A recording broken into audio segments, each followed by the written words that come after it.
Hi student, आपका स्वागत है परमार क्लासेस फॉर फिजिक्स में। और आज हम देखने जा रहे हैं ऑक्सीकरण तथा अपचयन अपक्रिया। तो बच्चों, ऑक्सीकरण और अपचयन अपक्रिया को पहचानने के कई प्रकार होते हैं। तो पहला होता है बच्चों ऑक्सीजन के संयोग या वियोजन के आधार पर। नंबर 1, ऑक्सीजन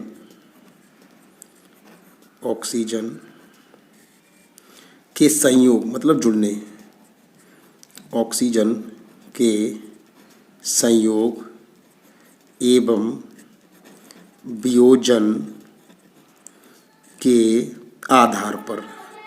मतलब हमें ऑक्सीजन के आधार पर ही किसी ऑक्सीकरण और अपचयन अपक्रिया को पहचानना है। तो बच्चों, ऑक्सीकरण और अपचयन को पहचानना है ऑक्सीजन के संयोग और वियोजन के आधार पर। तो बच्चों, अगर किसी पदार्थ में या अभिकारक में ऑक्सीजन जुड़ती है या उसका योग होता है तो वो अपक्रिया ऑक्सीकरण अपक्रिया कहलाती है। और यदि किसी अपक्रिया में अभिकारक से या पदार्थ से ऑक्सीजन बाहर निकलती है तो यह क्रिया अपचयन अपक्रिया कहलाती है। तो ऑक्सीकरण मतलब ऑक्सीजन का योग, अपचयन मतलब ऑक्सीजन का त्याग। तो बच्चों इसमें लिखते हैं, जब किसी पदार्थ का मतलब होता है तत्व कह लो, यौगिक कह लो, पदार्थ कह लो, अभिकारक, कुछ भी। जब किसी पदार्थ या अभिकारक जब किसी पदार्थ या अभिकारक में ऑक्सीजन का योग होता है, और बच्चों जब उसमें ऑक्सीजन जुड़ेगी तो योग होगा, तो उसकी ऑक्सीजन की क्या होगी, वृद्धि होगी। तो ऑक्सीजन का योग होता है या ऑक्सीजन की वृद्धि होती है तो ऐसी रासायनिक अभिक्रिया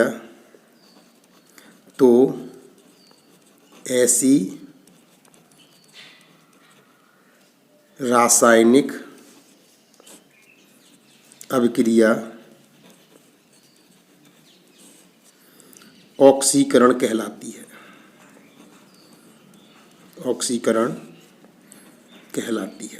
ठीक है बच्चों, मतलब अगर किसी पदार्थ में या किसी अभिकारक में ऑक्सीजन की वृद्धि होगी या किसी अभिकारक में ऑक्सीजन जुड़ती है तो ऐसी अपक्रिया ऑक्सीकरण कहलाती है। ठीक है बच्चों, जैसे कि एक अपक्रिया आपने पढ़ी है संयोजन अपक्रिया में या योगशील अपक्रिया में पढ़ चुके हैं, उसी को लिख दो, Mg plus O2 is equal to MgO। संतुलित करेंगे तो 2 और 2। तो बच्चों देख रहे हैं अपन, यहाँ अभिकारक कौन है, मैग्नीशियम। ये पहले मैग्नीशियम था, अपक्रिया से पहले ये मैग्नीशियम था, Mg था, और अपक्रिया के बाद ये हो गया MgO, मैग्नीशियम ऑक्साइड। मतलब इस मैग्नीशियम में इस अपक्रिया के दौरान ऑक्सीजन क्या हो गई बच्चों, जुड़ गई है। पहले ये मैग्नीशियम था, इसके पास कोई भी ऑक्सीजन नहीं थी, लेकिन अब इसके पास 2 ऑक्सीजन है, तो इसका साफ साफ मतलब है इसमें ऑक्सीजन की वृद्धि हुई है, 2 ऑक्सीजन की वृद्धि हुई है, क्योंकि इसमें 2 ऑक्सीजन जुड़ गई हैं, इसीलिए यह क्रिया ऑक्सीकरण क्रिया है। और बच्चों यहाँ किसका ऑक्सीकरण हो रहा है, Mg का। ठीक है बच्चों, इस क्रिया में किस पदार्थ का ऑक्सीकरण हो रहा है, हम बोलेंगे मैग्नीशियम। मतलब किस में ऑक्सीजन जुड़ रही है तो मैग्नीशियम का ऑक्सीकरण हो रहा है। तो हम ये भी लिख सकते हैं, इस क्रिया में मैग्नीशियम ऑक्सीकृत होकर, इस क्रिया में मैग्नीशियम ऑक्सीकृत होकर मैग्नीशियम ऑक्साइड बनाती है। ठीक बच्चों, ये शब्द है ऑक्सीकृत होकर, मतलब इसमें ऑक्सीजन जुड़ रही है, जिसमें ऑक्सीजन जुड़ेगी या जिसका ऑक्सीकरण होगा तो उसके लिए हम शब्द यूज करेंगे कि मैग्नीशियम ऑक्सीकृत होकर मैग्नीशियम ऑक्साइड बनाता है। तो बच्चों इसी अपक्रिया को 2Mg प्लस O2 बराबर 2MgO, इस अपक्रिया को संयोजन अपक्रिया के अंदर भी हम लिख सकते हैं, क्योंकि यहाँ 2 अभिकारक मिलकर एक पदार्थ बना रहे हैं। इसे ऑक्सीकरण में भी लिख सकते हैं।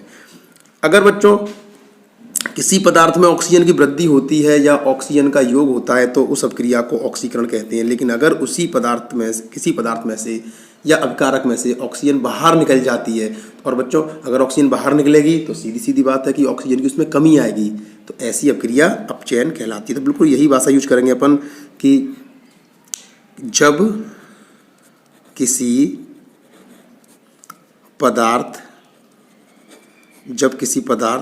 या अभिकारक, ठीक है, तत्व भी लिख सकते हैं, यौगिक भी लिख सकते हैं, पदार्थ भी लिख सकते हैं, अभिकारक भी लिख सकते हैं। जब किसी पदार्थ या अभिकारक में से ऑक्सीजन का त्याग, जुड़ना, योग होना या कमी, त्याग या कमी होती है, जब किसी अभिकारक में से ऑक्सीजन की कमी होती है, ऑक्सीजन का त्याग होता है, तो ऐसी रासायनिक अभिक्रिया अपचयन अभिक्रिया कहलाती है। अपचयन अभिक्रिया कहलाती है। ठीक है बच्चों, इसके लिए इसी एग्जाम्पल को उल्टा लिख देंगे, 2MgO is equal to 2Mg plus O2। देखो बच्चों, पहले मैग्नीशियम ऑक्साइड, इस अभिकारक के पास ऑक्सीजन, 2 ऑक्सीजन थी, लेकिन जब अभिक्रिया हुई तो ये केवल 2Mg मतलब मैग्नीशियम रह गया, इसमें से ऑक्सीजन बाहर निकल गई। मतलब यहाँ किस में से ऑक्सीजन बाहर निकली है? मैग्नीशियम ऑक्साइड में से। तो इसका क्या हो रहा है बच्चों? अपचयन हो रहा है। यहाँ हम लिखेंगे भाषा कि इस अभिक्रिया में मैग्नीशियम ऑक्साइड अपचयित, जिसका अपचयन होता है उसके लिए शब्द यूज करेंगे, अपचयित होकर मैग्नीशियम बनाता है। तो बच्चों ये सीधे सीधे से एग्जाम्पल थे। यदि किसी अभिक्रिया में के दौरान किसी अभिकारक में या पदार्थ में या तत्व में या यौगिक में ऑक्सीजन की वृद्धि होती है या उसमें ऑक्सीजन जुड़ती है तो ऐसी अभिक्रिया ऑक्सीकरण कहलाती है। और यदि किसी अभिक्रिया के दौरान अभिकारक में या तत्व में, यौगिक में, पदार्थ में ऑक्सीजन का त्याग होता है तो ऐसी रासायनिक अभिक्रिया अपचयन अभिक्रिया कहलाती है। और भी कोई भी एग्जाम्पल हो सकता है, जैसे कि C+O2 इजिकल टू CO2। देखो बच्चों, इस अभिक्रिया में पहले कार्बन था, इसके पास कोई भी ऑक्सीजन नहीं थी, अब इसमें 2 ऑक्सीजन जुड़ गई हैं और ये CO2 बन चुका है। तो यहाँ ये कौन सी अभिक्रिया हो रही है? ऑक्सीकरण। यहाँ किसका ऑक्सीकरण हो रहा है? यहाँ कार्बन का ऑक्सीकरण हो रहा है। कार्बन ऑक्सीकृत होकर CO2 बना रहा है। एक अभिक्रिया और भी होती है S+O2 इजिकल टू SO2। तो हम इन अभिक्रियाओं में देख रहे हैं, तीनों अभिक्रियाओं में कार्बन, सल्फर या मैग्नीशियम, इनमें ऑक्सीजन का योग होने के बाद ये MgO, CO2 और SO2 बनाती हैं। और बच्चों ये तीनों अभिक्रियाएं संयोजन या योगशील के भी उदाहरण हैं। इधर हम एक अभिक्रिया और लिख सकते हैं, 2KClO3 is equal to 2KCl plus 3O2। देखो बच्चों, इस अभिक्रिया के दौरान इस अभिकारक में 3 दूनी 6 ऑक्सीजन है। अभिक्रिया से पहले 6 ऑक्सीजन है, ठीक है, और अब इसके पास 6 ऑक्सीजन में से कोई भी ऑक्सीजन नहीं है, 6 की 6 ऑक्सीजन बाहर निकल गई हैं। मतलब ये कौन सी क्रिया है? अपचयन अभिक्रिया है।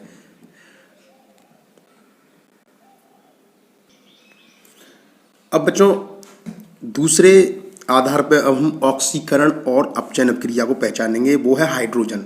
पहले हमने देखा कि ऑक्सीजन के आधार पर हमने पहचाना कि ये ऑक्सीकरण अभिक्रिया है या अपचयन अभिक्रिया है। मतलब किसी अभिकारक में अगर ऑक्सीजन का योग हो रहा था तो वो ऑक्सीकरण अभिक्रिया थी, और किसी अभिकारक में अगर ऑक्सीजन का त्याग हो रहा था तो वो अपचयन अभिक्रिया थी। लेकिन अब हमें हाइड्रोजन के आधार पर देखना है बच्चों, इसे उल्टा कर देना है। जैसे कि जब ऑक्सीजन का योग होता है तो ऑक्सीकरण अभिक्रिया, लेकिन हाइड्रोजन का अगर त्याग होता है तो ऑक्सीकरण अभिक्रिया। उसी प्रकार ऑक्सीजन का जब त्याग होता है तो अपचयन, लेकिन हाइड्रोजन का अगर योग होता है तो अपचयन अभिक्रिया।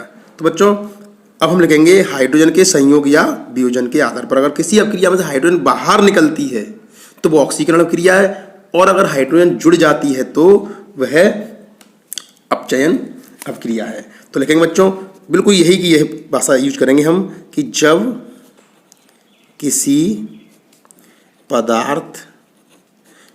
पदार्थ या अभिकारक में से हाइड्रोजन का त्याग, जब बच्चों हाइड्रोजन का त्याग होगा तो उसमें अभिकारक में हाइड्रोजन की आ जाएगी बच्चों कमी, कि जब किसी पदार्थ या अभिकारक में से हाइड्रोजन का त्याग या कमी होती है तो ऐसी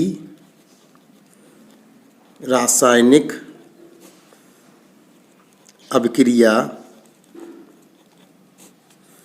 ऑक्सीकरण अभिक्रिया कहलाती है।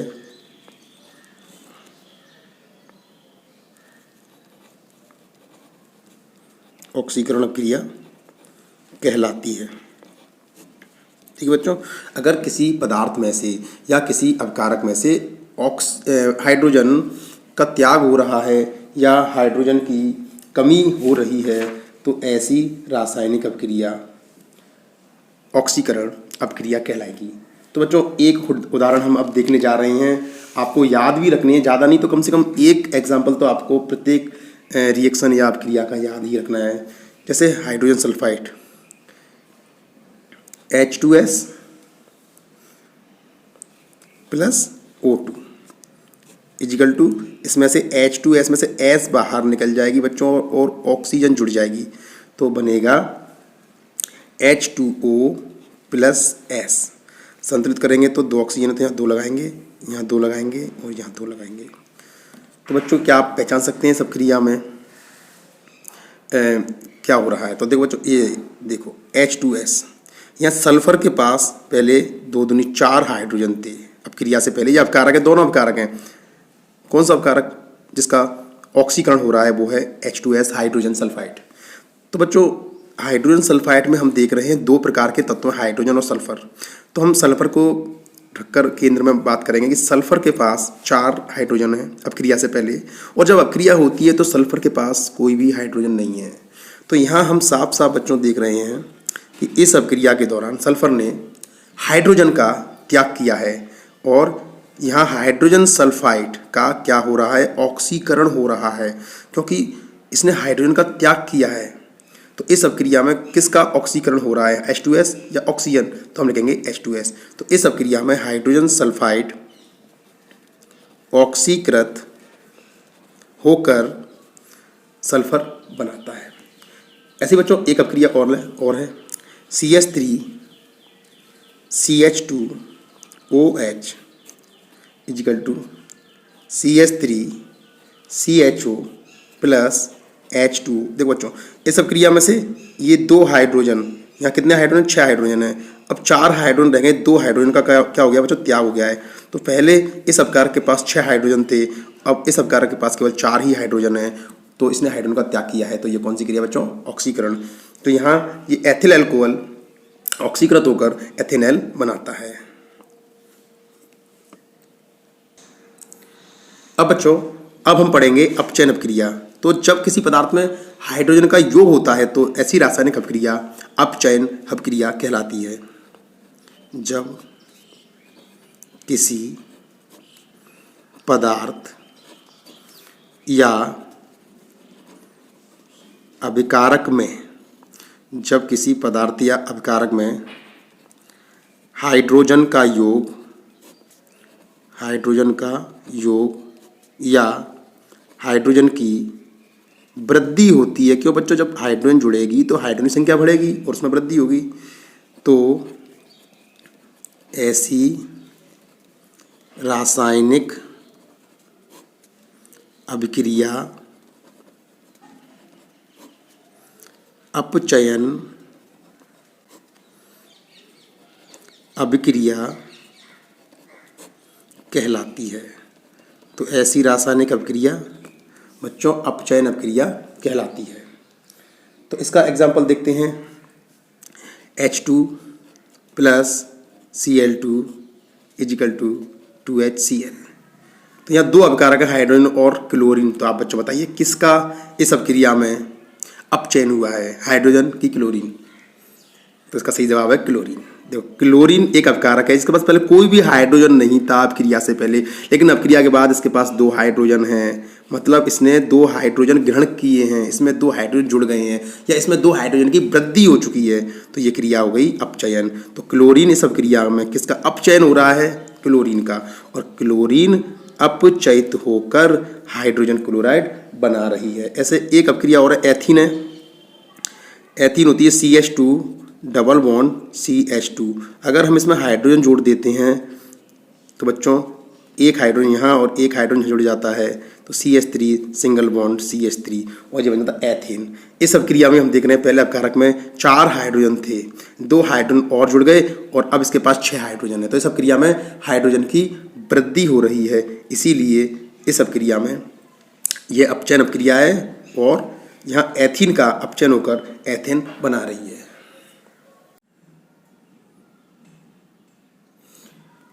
बच्चों अब तीसरा पॉइंट हम देखने जा रहे हैं कि ऑक्सीकरण अपचयन अपक्रिया को पहचानने का। तो बच्चों 2 तरह के आपने मूलक पढ़े हैं, धनमूलक और ऋणमूलक, या धनमूलकों को हम धन विद्युतीय तत्व कहते हैं। हाइड्रोजन होता है H+, मैग्नीशियम Mg+2 मूलक होता है, ferrous Fe+2 ferric, Fe+3 calcium, Ca+2 aluminium, Al+3, ऐसे ही बहुत सारे आपने मूलक पढ़े होंगे। ये सब धन मूलक होते हैं, ये आपको याद रखने चाहिए, हमेशा काम आते हैं फिजिक्स केमिस्ट्री में। और ऋण विद्युतीय तत्व होते हैं ऑक्सीजन। ऑक्सीजन एक ऋण विद्युतीय तत्व है, इसकी संख्या -2 है। सल्फर है, क्लोरीन, फ्लोरीन सब ऋण तत्व है। अब हमें किसी अपक्रिया में अगर फ्लोरीन जुड़ रहा है तो हम बोल देंगे कि इस अपक्रिया में ऋण विद्युतीय तत्व का योग हो रहा है, या किसी अपक्रिया में आयरन जुड़ रहा है तो हम बोल देंगे इसमें धन विद्युतीय तत्व जुड़ रहा है। तो बच्चों मैंने कुछ मूलक आपके लिए या कुछ धन और ऋण विद्युतीय तत्व आपके लिए मैंने लिख दिए हैं। तो बच्चों ऑक्सीजन क्या होता है? एक ऋण विद्युतीय तत्व होता है। तो अगर किसी अपक्रिया में, जैसे कि अपने पहले पॉइंट में पढ़ा था कि किसी अपक्रिया में अगर ऑक्सीजन का योग होता है तो वो ऑक्सीकरण अपक्रिया कहलाती है, और ऑक्सीजन का त्याग होता है तो वो अपचयन अपक्रिया कहलाती है। और अगर ऑक्सीजन ऋण विद्युतीय तत्व है तो वहाँ अपन ऑक्सीजन शब्द को हटाकर ऋण विद्युतीय तत्व का उपयोग करेंगे। तो बच्चों ऑक्सीकरण की अब पहचान बनेगी कि यदि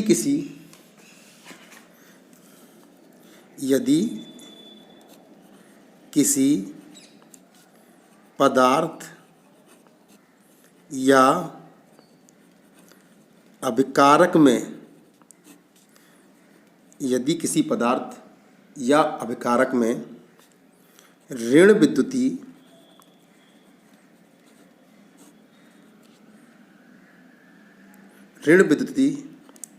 तत्व का योग या ऋण विद्युतीय तत्व की वृद्धि होती है तो ऐसी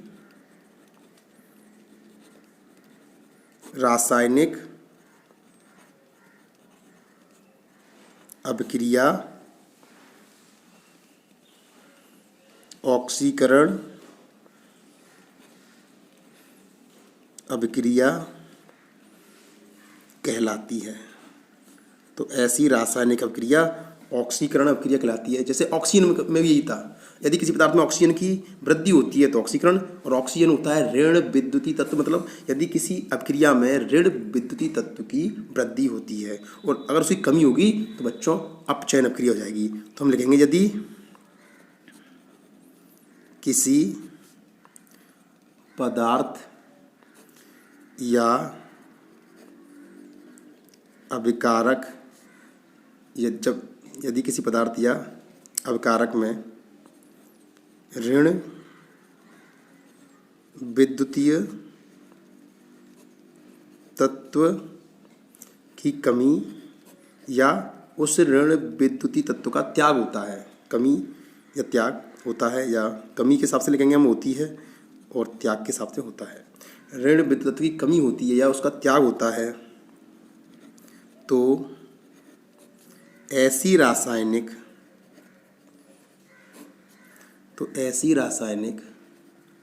अभिक्रिया अपचयन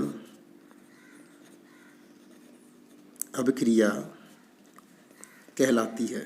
ठीक है बच्चों, ये हो गया ऋण विद्युतीय तत्व के आधार पर कि अगर किसी अभिक्रिया में ऋण विद्युतीय तत्व का योग होता है तो ऐसी रासायनिक अभिक्रिया ऑक्सीकरण कहलाती है और उसकी कमी होती है तो अपचयन अभिक्रिया कहलाती है।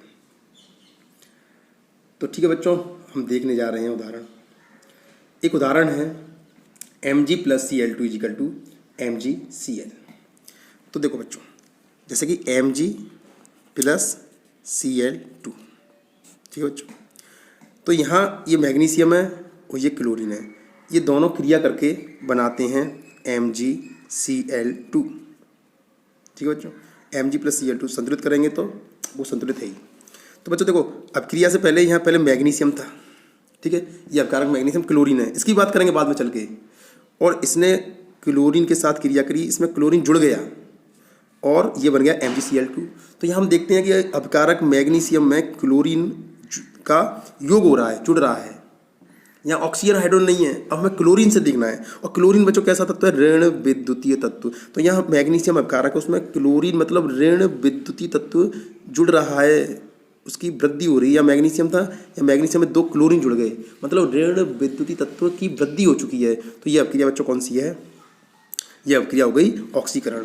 तो इस अभिक्रिया में बच्चों मैग्नीशियम ऑक्सीकृत होकर, भाषा भी अपन बनाना सीखेंगे क्योंकि आगे चल काम आएगी। तो हम लिखेंगे इस अभिक्रिया में किसका ऑक्सीकरण हो रहा है? तो हम कहेंगे मैग्नीशियम का ऑक्सीकरण हो रहा है। क्या बना रहा है? तो मैग्नीशियम ऑक्सीकरण होकर और मैग्नीशियम ऑक्सीकृत होकर मैग्नीशियम क्लोराइड बना रहा है। ठीक बच्चों, एक अभिक्रिया अपचयन में देखेंगे। 2FeCl3 + H2 = 2FeCl2 + 2HCl। तो बच्चों पहले यहाँ इसको देखते हैं अपकारक FeCl3। पहले इसके पास Fe के पास 6 क्लोरीन है और अब Fe के पास सिर्फ 4 ही क्लोरीन रह गई हैं, 2 क्लोरीन निकल के हाइड्रोजन से चली गई हैं। तो यहाँ क्लोरीन की कमी हो रही है, मतलब ऋण विद्युतीय तत्व की कमी हो रही है, उसका त्याग हो रहा है। तो ये एक अपचयन अभिक्रिया है। हम लिखेंगे FeCl3 अपचयित होकर FeCl2 बना रहा है। अब बच्चों नंबर 4 हम देखने जा रहे हैं कि धन विद्युतीय तत्व के संयोग और वियोजन के आधार पर। तो बच्चों हाइड्रोजन एक धन विद्युतीय तत्व होता है। तो बिल्कुल जो हाइड्रोजन की कहानी लिखी थी वही इसमें हम लिखनी है कि जैसे कि हमने हाइड्रोजन के बारे में पढ़ा था, यदि किसी अभिक्रिया में हाइड्रोजन का त्याग होता है तो वो ऑक्सीकरण अभिक्रिया आती है और हाइड्रोजन का योग होता है तो अपचयन अभिक्रिया आती। तो यहाँ लिख देंगे हाइड्रोजन मतलब धन विद्युतीय तत्व का अगर त्याग होता है तो वो ऑक्सीकरण अभिक्रिया होगी, और अगर धन विद्युतीय तत्व का योग होता है तो वो अपचयन अभिक्रिया होगी। तो हम लिखेंगे यहाँ पर कि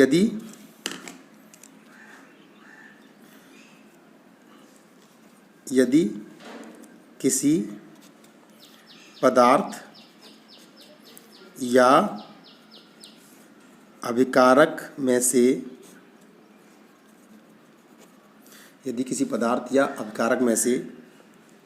धन विद्युतीय तत्व का त्याग या धन विद्युतीय तत्व की कमी होती है तो ऐसी रासायनिक अभिक्रिया ऑक्सीकरण अभिक्रिया कहलाती है। ऐसी रासायनिक अभिक्रिया ऑक्सीकरण अभिक्रिया कहलाती है। और अगर किसी अभिकारक में धन विद्युत तत्व का योग होता है या उसकी वृद्धि होती है तो अपचयन अभिक्रिया कहलाती है। यदि किसी पदार्थ या अभिकारक में धन विद्युतीय तत्व का योग या धन विद्युतीय तत्व की वृद्धि होती है तो ऐसी रासायनिक अभिक्रिया अपचयन अभिक्रिया कहलाती है। ठीक है बच्चों, अब हम इनके एग्जाम्पल देखने जा रहे हैं।